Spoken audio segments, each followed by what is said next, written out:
Возвращаясь к мегалитам, вот буквально там в 10 километрах лежит самый большой валун. Причем деревня называется Камень, назвали именно ровно потому, что там лежит такой камень. Официально говорится, что это ледник притащил. Камень достаточно большой, где-то 9 метров длиной, 8 шириной и до 3 метров высотой. Причем, что самое интересное, он явно подвергался уже обработке человеком. Я вам сейчас покажу, там интересные такие выбоины есть, и сверху, если вы знакомы, что такое чашечные камни, я на прошлой лекции говорил, сверху чаша выбита. То есть, скорее всего, он был какой-то ритуального назначения. Вот настоящий мегалит. Интересная тема. Вот они всегда здесь стояли, эти камушки, как менгиры-указатели к валуну. Такое ощущение, что... Явно их не за 100 километров отсюда притащили. С учетом того, что на полях, если ты обратил внимание, есть груды камней, сложные тракторами. Ты не обращал внимания? Да. Мы сегодня ехали, там прям по краям огромное эти количество. камни здесь везде. Просто, почему бы и нет. Действительно, если камень давно... скажем так, мне кажется, что эти поля не очень используются. Хотя я, конечно, могу ошибаться. Может быть, и современно трактор выложил. Скорее всего, сейчас, конечно, это уже подложили. Да, потому что вряд ли это как-то... Видишь, он на каком-то совсем расстоянии одинаковом. Да, мне кажется, это все-таки современное больше. И с учетом того, что объект все-таки вроде как культурным, да, и входят там какие-то списки, то вот решили облагородить более-менее хоть как-то.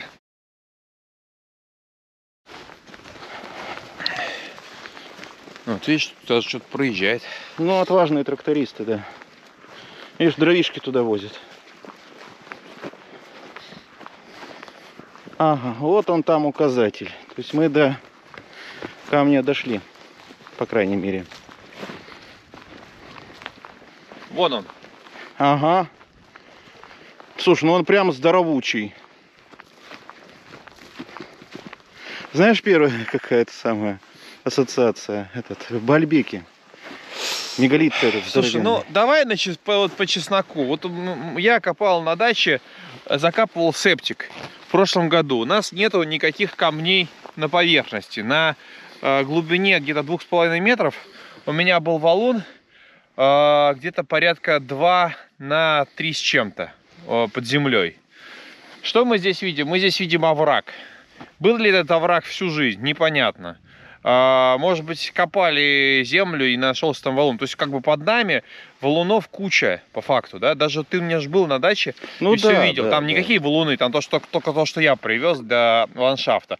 А внизу копаешь, там валуны, вот как мы с тобой стоим, вот такие огромные валуны. Поэтому, опять же, вымыло рекой в свое время. Но все равно объект интересный. Сейчас посмотрим. Вот это овраг, он там явно была какая-то там вода, что там было. Вообще реально как кусок мегалита смотрится. Что? Я говорю, фантазировать, конечно, можно много и как угодно, но смотрится просто как кусок мегалита какой-то обработанный. Так, что нам говорят официальные историки? Геолого-геоморфологический природный объект ледникового происхождения. По классике. —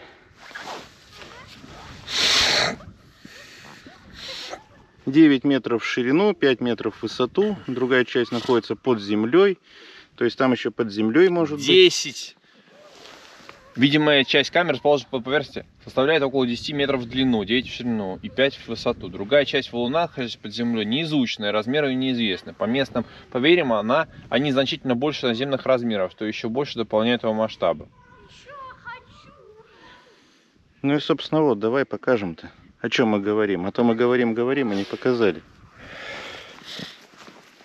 Не думаю, что он вниз очень большой. Ты знаешь, на самом деле, даже хотя у меня линза-то преуменьшает хорошо, смотрится прям внушительно. Сейчас поближе-то еще подойдем.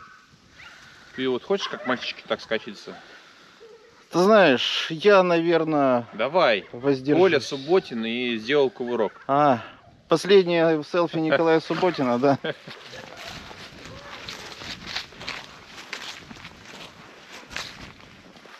Здравствуйте.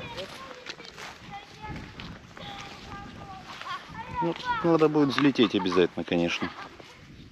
Вот так в 1989 году фотографировали его, когда делали паспорт археологического объекта. Сейчас он 2012 года внесен в реестр особо охраняемых природных памятников. Вот, чтобы понимать, насколько он большой, специально квадрокоптером на 300 метров отлетал, но даже вот так вот видно, насколько он грандиозный, этот камень. Деревня Камень называется. Это Волгоградская, ой, не Волгоградская, а Новгородская область. Вот стрелочка здесь показана, как раз сверху находится выдолбленная чаша. Такие чашечные камни часто встречаются именно на ритуальных мегалитических объектах. Опять большие вопросы, для чего эти чаши служили, либо там, может быть, там костры какие-то разводили, либо жертвы приносили. Ну, историки по этому поводу спорят. Но, тем не менее, есть вот такая там интересная выбоина. И сбоку камень пытались обрабатывать. Что из него хотели сделать, какой ритуальный объект или что-то еще, тем не менее, вот он подвергся обработке уже человеком. О возрасте говорить сложно, потому что если это ледник, это могут десятки, могут быть миллионы лет. Но если это какие-то неизвестные технологии, как мы любим, древние высокоразвитые цивилизации для каких-то целей его туда притащили, это уже другой вопрос. Но этого мы пока знать не можем. Конечно, что поражает, это размеры валуна.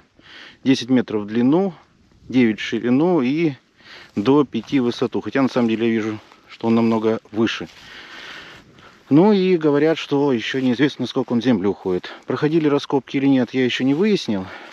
Но что-то мне подсказывает, что если здесь археологи поработают, будет много интересных артефактов найдено. Ну и первое, что меня, конечно, поразило, это его, ну такая, скажем так, очень правильная форма. Как будто руку человек приложил. Сейчас спустимся, посмотрим. Потому что даже издалека он выглядит, ну, просто колоссально.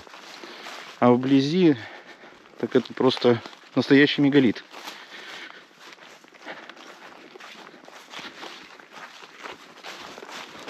Вот такое чудо. Ну, как говорят, ледникового происхождения, по официальной версии ученых. Нет, ну чудо, конечно. Огромное, гигантское чудо.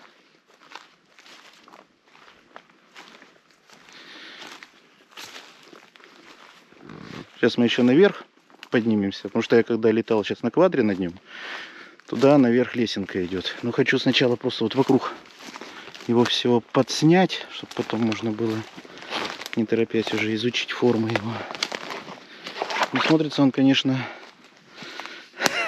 я бы сказал, просто мегалитически смотрится. Ну да, и вот видно, что он туда еще в землю уходит. А насколько, сие неведомо. Но ученые утверждают, что вот это якобы тут ледник постарался, такую каменюку либо притащил, либо отколол от чего-то, хотя непонятно от чего откололся такой здоровенный камень. И это гранит, кстати, красный гранит Рапакиви, как пишут. Пойдемте поднимемся на маковку этого красавца.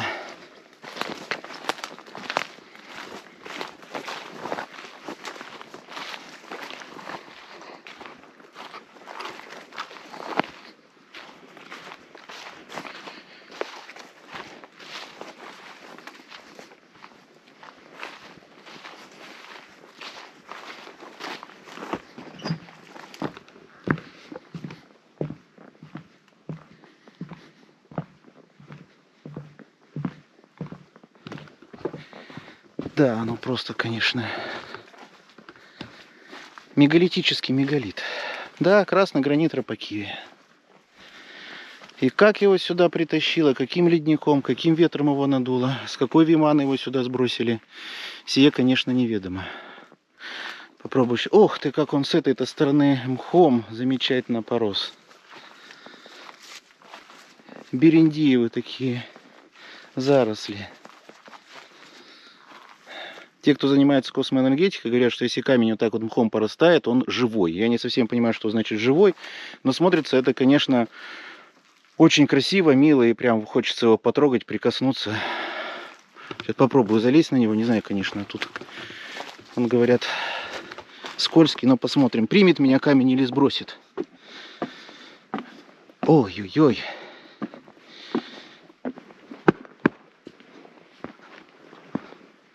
А вот это совсем интересно. В центре камня выдолблено отверстие. Это вот как обычно чашечные камни бывают. То есть такое ощущение, что кто-то пытался здесь сделать чашу. Вот эти вот чашечные камни, они в изобилии по всему миру разбросаны. Кто-то говорит, что там костры разжигали ритуальные, кто-то говорит, что туда кровь жертвенную наливали. В общем, придумывают разные версии, но толком мы ничего не знаем. И вот такое ощущение, что здесь тоже пытались чашку сделать. Потому что вот это вот смотрится уже именно как рукодельное изделие. То есть как будто сюда все-таки руку человек приложил. Хотя, может, и природа так сыграла. Сложно сказать. Это только версии. Но смотрится прям искусственно очень. И вид отсюда, конечно, да, вот отсюда уходить прям не хочется. А на самом деле хочется здесь поставить палатку и поночевать. И, кстати, если здесь поставить палатку и убрать лестницу, ни одна дикая зверюга тебя тут не достанет. И можно сверху дразнить волков. Ну, если, конечно, совсем с ума сошел и не намерен слезать в ближайшие несколько дней.